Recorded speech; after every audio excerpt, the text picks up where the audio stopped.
So my name is Ted, and you can see my email address here. I'm going to share a few random facts about me. Not so random, actually. I find them all relevant to what I'm talking about today. First of all, you might be wondering what my accent is. It's German, but I live in Massachusetts.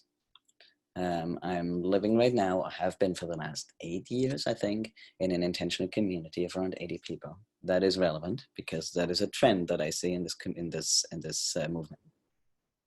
I'm parent of 5 children. That's also relevant. I'm transgender. That is also relevant. I will talk a little bit about gender later. My pronouns, in case you're wondering, are he, him.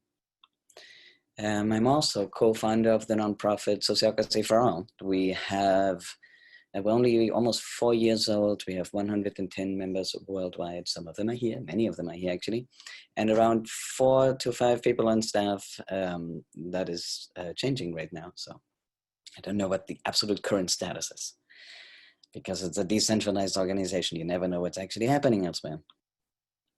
And another fun fact is I have a PhD in syntax semantics. So I'm a linguist by training. So those are a few cornerstones of identities here. The next thing, I would like to ask you something. And that is, I hope you know this, and I would use your phone if I were you. So I'm sure you all have your phone next to you anyway. I would love for you to go to this page and answer the question that it's asking there, just as I will go. So I will actually stop sharing so that we can start looking at results, and I will put this into the chat. All right, it looks like most people have entered what they wanted to enter. Thank you, everybody. It is an awesome tool, I agree with you. And it's about the worst outcome I can think of here. I was most afraid of this green group because I'm nervous about this because I'm not sure I'm getting it right, but I'm sure 19 people, 20 now, can tell me what they would have said differently. So let's look at that together. I'm looking forward to hearing your feedback. We're going to use the same tool with a sort of feedback gathering mechanism at the end. So you're going to get to do it again. So what's teal? Let's see. So the basic statements are, it's funny how you take things for granted when you hear them many times. And if you explain it from scratch, it's like, well, there's a lot of assumptions made.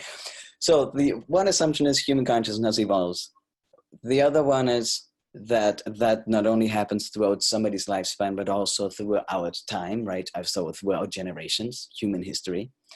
And then the other assumption is that organizations reflect that evolving consciousness and will form different organizations, right? That is what most of us, I assume, learned through reading Reinventing Organizations. That was the light bulb for people. And that's why so many people were inspired by it. And I think it's terrific. So, if you poke a little deeper, it's a long history, and I just want to acknowledge that there is, and I'm not at all interested in going down that rabbit hole right now, because I think the more interesting thing right now is to think about sociocracy and how that fits in. I just want to acknowledge that I am simplifying. I'm not the first one to simplify, and so on and so on. Let's just acknowledge it. And if teal is too hard of a word for you because you're coming from a place that finds what happened to it too much simplification, call it next stage, call it whatever term you can live with so that you get something out of this. That was my 3-minute disclaimer. Oh, and for you as the refresher, there is here the graph that I actually really like, not only because it's pretty, but also because it's concise. So I like this stuff. Look at it. I discovered it a while ago. And another disclaimer, because it's important to me, is that the whole idea about evolution and those different stages is not about pigeonholing people, but it's the idea that you have your center of gravity somewhere. That is the pattern that you go to. But we all, like I yelled at one of my kids this morning, I know that I'm not consistently in any of those stages. We all have them all, right? But we know that. Just the disclaimer, so that nobody tells me I didn't say that. Okay. So, what's sociocracy? I want to talk about the history first, actually, because there's one interesting thing about it, or two interesting things that might be new to you, or maybe they're not. And that is, so sociocracy as a term is very old, right? And then the idea of wouldn't it be great if people who associate together govern together, that is fairly old. And then it went to a school that implemented consent in there as the decision-making participatory school decision-making process. And then Jared Edinburgh, who went to that school, used it in his organization, in his company, and developed what we call the Sociocratic Circle method, or Sociocratic Circle Organization method. That is what people call SCM. That is basically a codified version of sociocracy.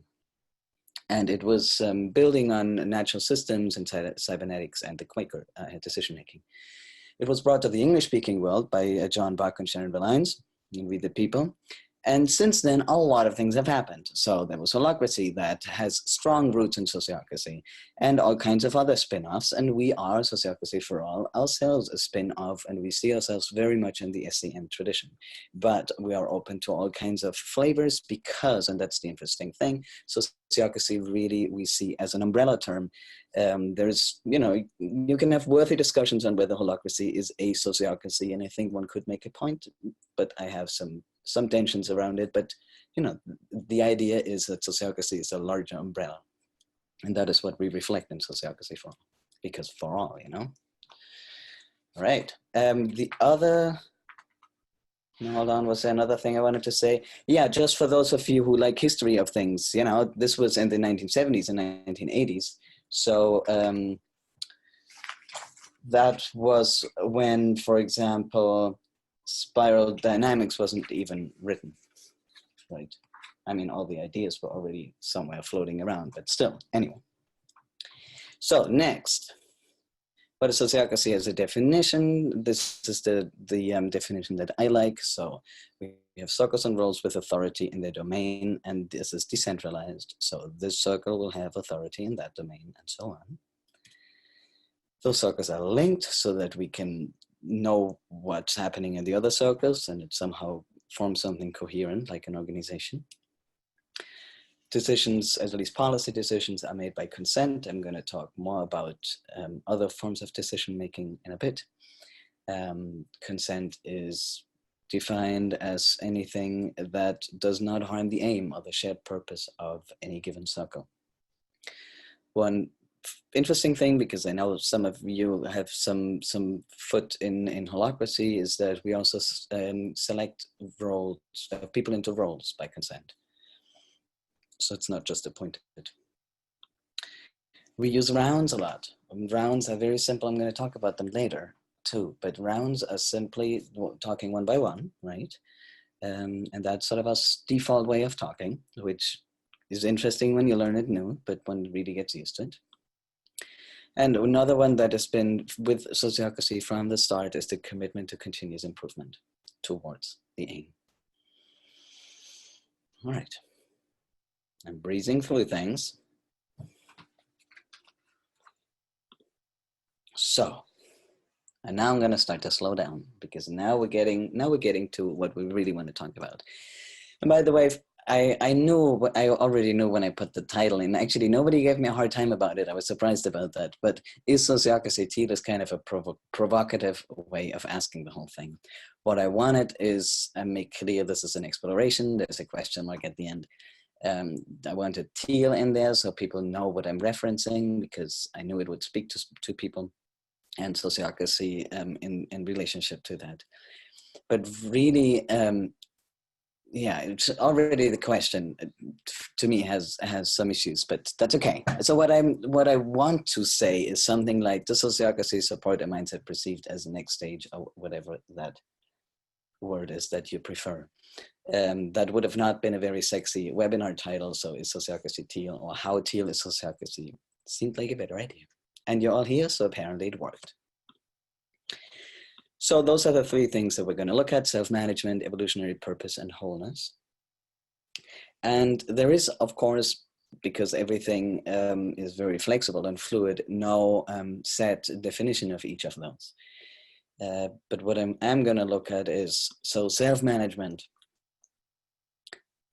Do we have a self-organizing, flexible living entity that is expressing itself in that organization? Are there peer relationships between people?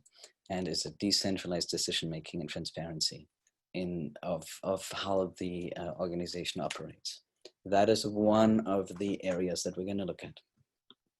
Then evolutionary purpose. So the idea is that every organization is like a living being, or is a living being maybe, that has its own evolutionary purpose. That means it has something it wants to become.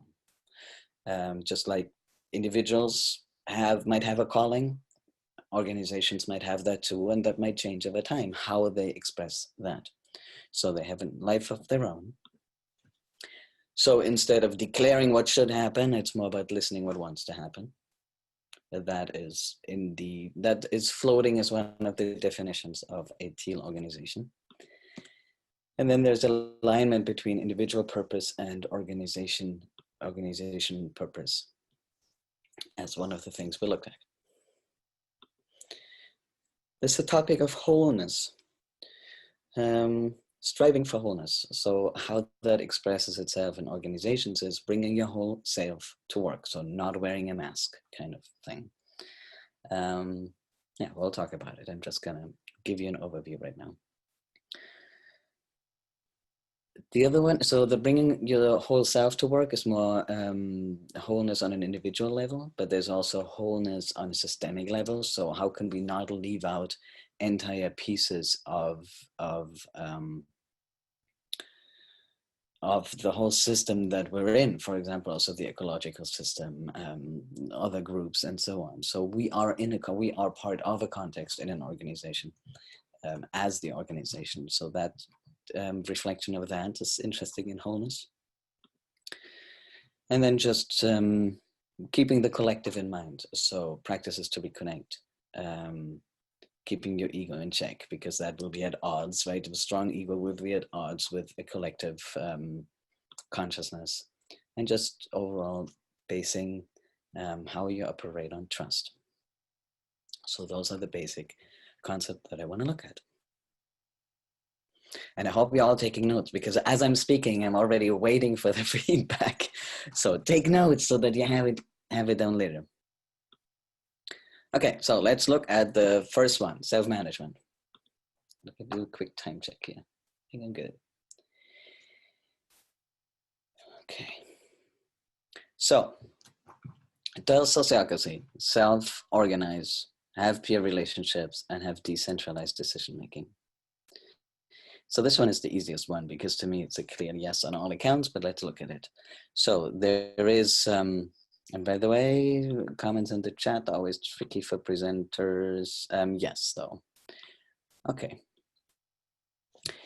If I screen share, I can't really see the chat well, but we can address it all later. So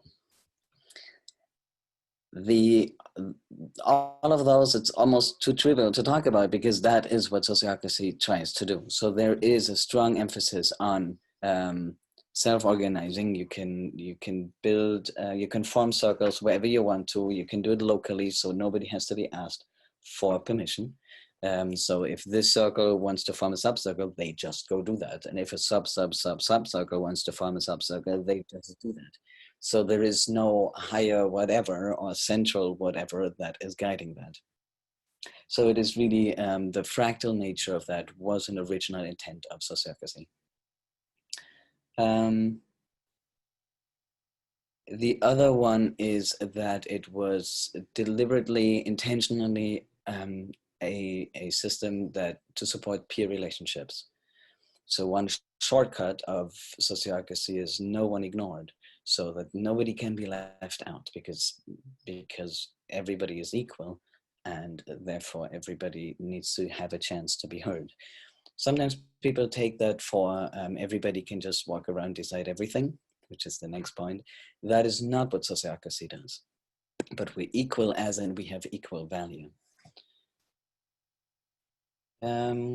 So, okay, so that was, hold on, that was the first one. Look at that. So, this is not good. The decentralized decision-making, the intent, no, hold on, I wanted to say another thing about the peer relationships. So interestingly, what I like a lot about Sociocracy is that it not only looks at relationships between individuals, but also at relationships between circles. And if you look here at the double linking, that is the idea. If this group makes a decision by consent, and this group makes decisions by consent, and each of those could be an objector in the circle, that means that this circle can never overpower that circle, and that circle can never overpower that circle, because there are two members who are two people who are members of both circles and will be able to object. So it is built in that no circle can dominate the other. So it's not only peer relationships on an individual level, individual to individual, but also team to team. The other one is full transparency has been with Sociocracy anyway, so that's just something that is being done. And the decentralized decision-making, the idea that you drive as much power as you can away from the center into the most grassroots level, into the most peripheral level, however you want to call it. The problem is whenever you draw it, you have some sort of directionality to it. So it doesn't mean that this is the periphery, which sometimes for people sounds like it's worth less. That is not at all the intention. It is just the way it is drawn. It is more the periphery. All right, so that was easy. Oh, a few comments on that. So sometimes people ask me, is there an advice process in Sociocracy? Because the advice process is talked about in Reinventing Organizations. And for a long time, I didn't really know what to say. And I'm still a little embarrassed to say that maybe I'm not getting the point. It might well be that I'm not getting the point. But what I'm gathering is that the Sociocratic basic principle of you have the authority to make decisions and the responsibility to get feedback before you do covers the advice process, actually on a more abstract level.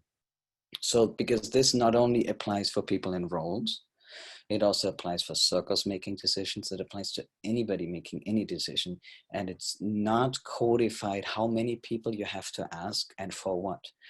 It is within your authority to decide how you gather feedback, and it will impact your effectiveness in your decision. If you make a decision without a lot of feedback, it's more likely that you'll get a lot of resistance, which means it will not go over as well. So that's just in the idea of wanting to increase effectiveness of what we do, that you would get feedback beforehand. So that is really what it is. So I just wanted to show that there's all kinds of ways where advice can be given or can be sought.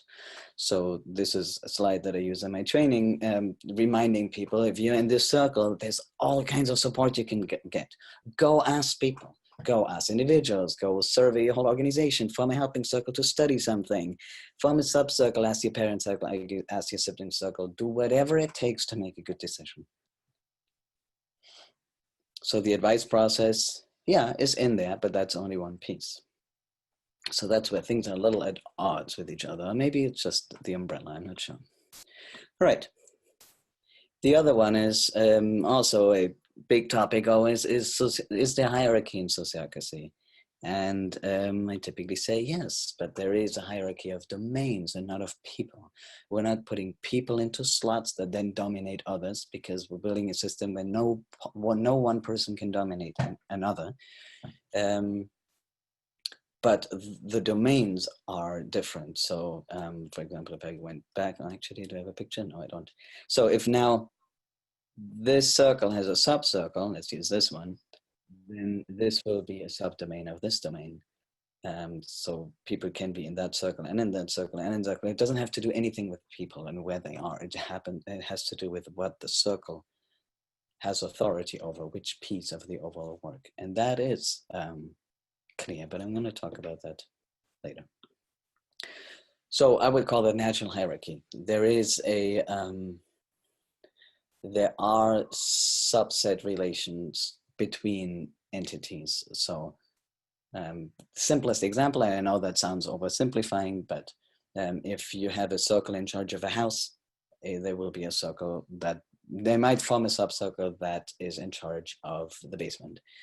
So that is a natural hierarchy. Basement is part of the house, is part of the village, is part of whatever. This is what I was alluding to just now. So when people talk about teal organizations and the kind of bossless organizations, they sometimes say everybody should be a decision maker on everything. And it's always very vague what people say. If you start listening closely to that, or maybe you've noticed it yourself, people often are not clear about what they actually mean. And here are two phrases that I want to compare. One is everybody can decide everything or anything. It's a very different organization from a sociocratic organization where we have decentralized but very clearly defined authority. So we're trying to put things into circles. Those are decentralized, but we know exactly who does what. So it's not that any given person that is not part of a circle that has a topic in their domain can walk around and just changing something. So if a teal organization to somebody means everybody's a decision maker on anything, then a sociocracy is absolutely not teal at all. If it means having decentralized and clear authority, non-dominance, and natural hierarchy, then sociocracy is a teal organization or a teal system. So it depends on what they mean. And I've read many, many different definitions, and none of them really were crystal clear on that. So another funny little thing I want to add here is, and because I like the slogan and I like thinking about that, is we have decentralized and clear domains. And we sort of have the system, everything is allowed until it's not. So instead of having to define something before we do anything, you can just go do it. And if there's a problem, we'll deal with it. And then we might make policy, and then we'll create a role. But first there's the free for all. You can just go do. So it's a fairly lean approach that is basically built or baked into sociocracy. So again, in this distinction here, I never quite know how to say it, because one really has to match what people mean with all of this. All right. Evolutionary purpose. Take a deep breath. Time check. Good. So the idea is, again, organizations have a life of their own. They're like living entities. You listen to what wants to happen, and then it's purpose driven.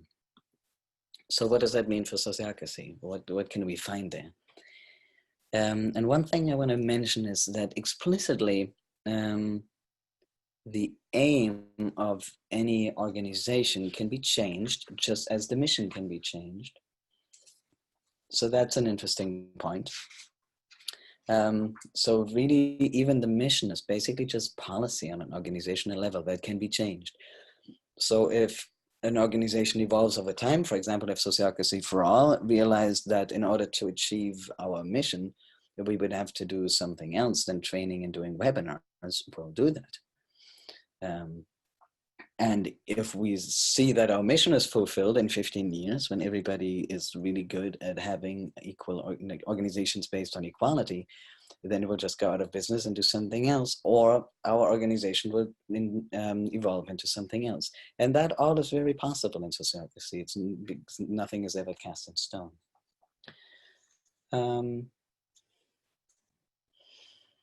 So really, if you look at an organization as a web of circles that each have an aim and domain and are connected through linking, which means they can, like any parent circle can change the aim of a subcircle with mutual consent. It's like a web of connections where any change can then have another change somewhere else, and it can sort of, through the web, can trickle into changing overall. So that is, I would say, that we allow for evolutionary purpose. There is also a lot of focus on listening. For example, on the circle level, a lot of focus on listening, making sure that happens. And also between the circles, as I just described. So that is okay. And then a lot of focus on lead to measure. So planning something, carrying it out, evaluating whether it's working and adjusting. So that is a mindset that sociocracy emphasizes quite a bit. So lots of listening to what wants to happen and what is working and what isn't. And this one, alignment between individual purpose and organization, that's a funny one because that is something that I find sociocracy not talking about enough. So the question is, in sociocracy jargon, your personal aim, whatever you want to make happen, how does that fit into the circle aim? What's the relationship between the two? We're sort of just assuming that if you consent to being part of the circle, you are deciding that there's enough overlap between your personal aim, whatever you want to do in the world in that particular context, and the circle's aim is that there's enough overlap that it's worth doing. But there's no explicit process around that at all, and not even much talking about it as far as I'm aware. I know that we in SOFA talk about it because we've noticed it being a problem that we need to pay more attention to. So that's one area where I go, yeah, it doesn't really answer the question, but it's interesting to notice for those of us who do sociocracy that that is something we all, I think, could be paying more attention. Alrighty, next, comments. One little comment is this whole talking about evolutionary purpose always brings up for me that organizations can really only be free if they're legally free. We have to look at the economic systems, the legal frames, and so on. There is not much talk about that in the teal community as far as I've seen. Please correct me if I'm wrong. I would love to see more about that. We just assume that it's sort of independent of legal frames and economics, and I don't think that's I find that a simplification. And the other one is, here's an interesting one. So let's see. So we're talking right now about evolutionary purpose, right? So how does a sociocratic organization connect with its context, and how do they change? How does it change over time? And there was explicitly in the sociocratic circle method the idea of the mission circle having all relevant stakeholders, and plus even somebody from the competition, if you have something, these are my words, competition on your mission circle, so on your board, and representation from the larger community, like whatever, the school principal or whatever makes sense in your context. So you can have those on your board. And the idea is that the board or the mission circle influences the outside world, and the outside influences the organization. And that is what we're going for. The funny thing is, and we actually do that in SOFA, we have a competitor on our board, and actually several. And it's interesting to me, what happens there is that it almost seems to blur the lines between what that even means. It blurs the difference between allies and competitors, if you're even buying into that. But also the inside and the outside of the organization. One little example is that we have somebody on our mission circle right now who's part of a sociocratic service organization in Brazil. And in a way, whether it's not technically a SOFA circle at all, they're doing their own thing, and that's great. But they almost could be, because it really wouldn't change the reality of anything if they were, because we're doing very similar things. So anyway, all those lines blur, and that's something I enjoy, actually, not having to think about that and just thinking about our interdependence as a system with each other and how that could be expressed in organizational structure. All right, last one, another deep breath. It's this and then conclusion remarks. So just to orient you in this presentation. What about wholeness? I lost my notes at this point. Oh no, here they are. So bringing your whole self to work. Here's an interesting thing about when I think about this topic. One thing I struggled with was, well, do I only want to talk about things that are sort of hardwired into sociocracy, or that I know are in the history of it, like were explicit intentions, or things that are just practices that I see? So for example, bringing your whole self to work, not wearing a mask. Is that something that is required by sociocracy? Or does it just happen to be the case that that's what people do? And I don't really have the answer to that. What I do know is that how sociocracy supports it is by having opening rounds, closing rounds, more the opening round, checking in as how are you as a human being. So I was looking at things that are sort of really hard facts of how I can support the claim that that is happening. Another one is, for example, that you can object on the objections are defined by their relationship to the aims. So if there's the aim or purpose and something is in conflict with that, you will have to object. That's what attention is in Holacracy too, right? Yet, in Sociocracy, technically you can object just if something feels wrong. And I know that's a very slippery slope, because that is easily, you can go back to consensus and people just not, just not liking something and all of the things that we're trying to avoid in consent. And yet, I've had discussions on that, going back to the Dutch original of the writing about Sociocracy, and it is actually true that you can object to something just because it doesn't seem right. And I think I've thought about that a lot, and I think that's a strength. It's just really hard. The teaching of that is hard, because people can easily take it for very similar to consensus when that's not the intention. In a way, feelings for many people who practice sociocracy are just data that is not examined yet. So you have a feeling that is a pointer to something and you need to find out what it is. So yes, it is definitely worth, stopping in a decision-making process to examine and look at it. All right, let me go actually a little bit faster if I can. One thing that comes up for me is that our facilitators in sociocracy are holder of process. They are never judges. So we don't validate objections. We don't do any of that. It typically gets played back into the group. So then, people have to wrestle with that.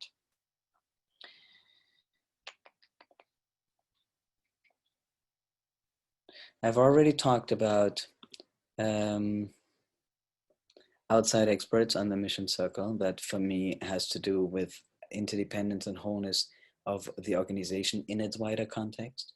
So that is something that is in there by design. And the other one is practices to reconnect, keeping ego in check, and so on beyond rounds. There is technically nothing in there, yet I'll talk more about that in a tiny bit.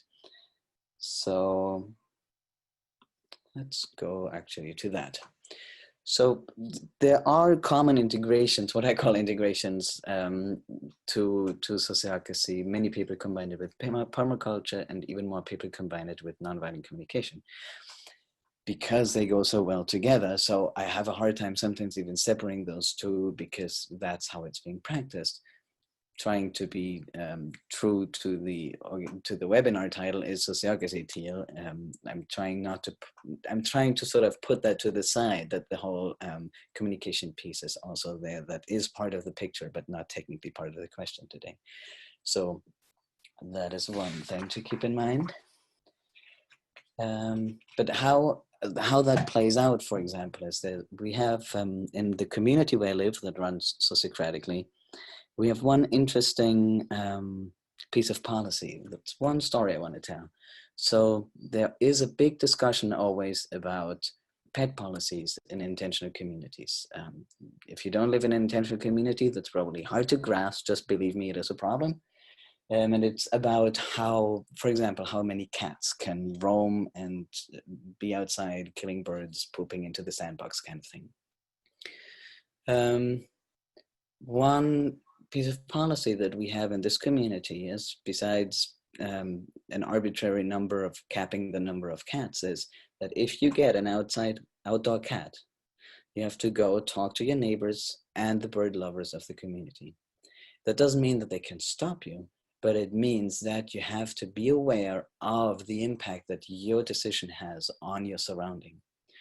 So in teal, how that's relevant to what we're talking about here is that it's emphasizing our interdependence and how we can be whole in a system, or striving for wholeness, by hearing what our impact is on the next larger system. Yet I'm aware that is just a policy that we made, and yet that is typically the vibe with which sociocratic organizations operate, but it is technically not mandated in sociocracy. A similar thing, by the way, is to have things like care and counsel circles, conflict resolution circles, and so on. That is commonly done, yet it's not required. One last comment before I go to conclusion is that when one reads in the teal paradigm, there's a lot of talking about the freedom and autonomy of people in organizations, and that's all great. Yet, for my taste, there's often too much emphasis on that and not enough talk about the trade-off of that. So for example, if we put everybody into a meeting and everybody can just talk as they want to, then typically that it has a negative impact on the equality, and that is because of systemic biases and so on, internalized systemic biases also.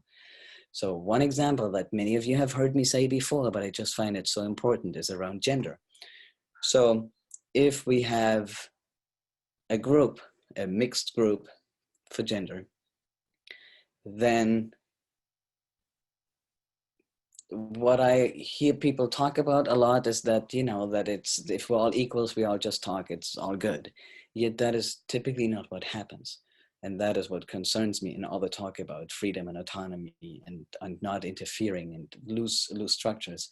Because what typically happens is that there will be bias towards men who speak more, and the bias towards extroverts, for example. And I know one study that I really find alarming in that context, and that is that if you ask a group of people after a meeting, who spoke more, men or women, and you measure at the same time how much each spoke, both men and women will say something that doesn't actually match the facts, and they will tend to overemphasize how much women spoke. So what I mean by that is that just relying on, well, equals, there's no problem, will let us go down that same slope again. And that is what I'm worried about. So what Sociocracy does is basically, we play it safe. We do rounds just to make sure that everybody gets a chance to speak. Playing it safe, you can look at it as being too rigid. I look at it as being very supportive of practiced equality. So that's a discussion to have. All right, conclusion. So I would say, looking at that Sociocracy is compatible with whatever you want from an next-stage organization for its governance system. But it can only set the stage, and each organization has to live it then to make it a real-life practice. Because Sociocracy is tweakable in anything. You can change things by consent. You can change, I don't know, you can give your leader all the power. You can do that by consent. And many of the features and processes of Sociocracy really are only as good as whether you do them and how well you do them. For example, transparency and only having open documents is not enough. You need to be proactive in making things understandable, readable, and so on. So there is a level of skill involved here, and intentionality of making that happen. Or for example, decentralized authority. We say authority is decentralized in Sociocracy, but whether that really happens or whether people hold off on resorting to the central committee making decisions, that lies in the hand of that organization. So whether they use sociocracy the way it was intended or in a different way, there's no control over that. So there's limits probably to how people use it. In a similar way, for example, sociocracy assumes that we're all peers, but if you have interpersonal interactions that do play with status and dominance and power and coercion, then it's going to undermine that. And sociocracy can claim that it will equals as much as it wants to. If somebody, if there's power dynamics that mess with that, then it's not going to happen. It's not going to play out the way it was intended. So that is that. I want to say two things just because they were so much on my mind. And that is that it's actually funny to, if you think about it, it's actually funny to talk about self-management as a new thing, because I had this thought a while ago. Really, everything is self-managed all the time. Who else would be like humanity as a collective is self-managed, because who else would manage it? It is us self-managing ourselves all the time. So that's not really a new thing. What is newish about it is putting the authority closer to the people affected in an organization like Sociocracy. Yet self-management as a thing is technically not new at all, right? Every family is self-managed. So it's self-management is not new. So that's one thing. And then the other one is sometimes people emphasize collaboration as a new thing, and that's a pet peeve of mine, because collaboration isn't new at all, obviously, because we've collaborated so much, and it's something that is what we do all the time without even acknowledging and recognizing it in ourselves. And my standard example, I'll just use that, is that traffic on the road, like car traffic, works beautifully most of the time, and that so much relies on people's cooperation. So language, for example, speaking as a linguist, language requires so much cooperation, thinking for the other, like we would have no way of understanding each other without cooperation. So that's another thing. So I sometimes struggle in seeing the newness in all of this. So for me, this is certainly not a done deal, this whole discussion. I think I would like to think more about non-coercion as a frame, more than the others. Non-coercion, non-violence would be more interesting concept for me. How do we build non-coercive organizations? But that's just me. Alrighty. Now, there's learning more, of course. Many of you know that there's this book. Many of you know my email address anyway. And I do want to mention that we have a big fundraiser going right now, and I will send you a follow-up email about that, because what our intention is, or what we're doing with Sociocracy for All, is making governance accessible for everybody. So governance, good governance as a commons for everybody, and that requires resources. So we're fundraising for that. Right. Here's my plan. We have exactly 10 minutes left. I would love to send you into breakout groups. And you can talk, because I'm sure you have a lot of things in reaction to what I said, and I would love to hear them all, but I'd rather have you talk in small groups so that you can hear each other.